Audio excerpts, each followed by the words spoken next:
Hi guys, जय एकविरा, श्री स्वामी समर्थ.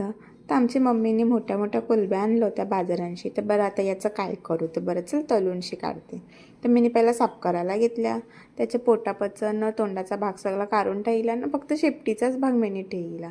पक्की मोठी होती कोलबी. मगशी कोलब्या साफ करून जायला ना, एके बाजूला मी वाटणाची तयारी चालू केली. आलं, लसूण, मिरच्या, कोथिंबीर, मीठ टाकलं. त्याच्यानं जरासा पुदिना, या सगळं पहिलं असं मी वाटूनशी घेतलं. वाटण घ्यायला मी मॅरिनेशन करायला घेतलं.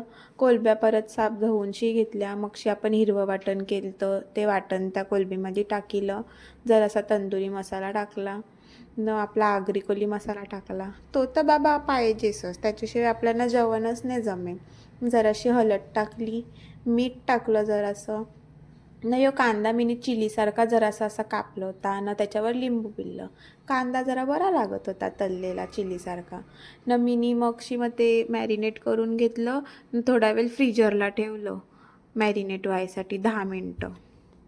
मॅरिनेट झाल्यावर मी तेल आणि ते तलाला ठेवलं. त्याच्या पहिला त्याचा सगळा मसाला जो होता आपण लायलेला तो काढूनशी घेतला न, मस्त तेलान टाकलं.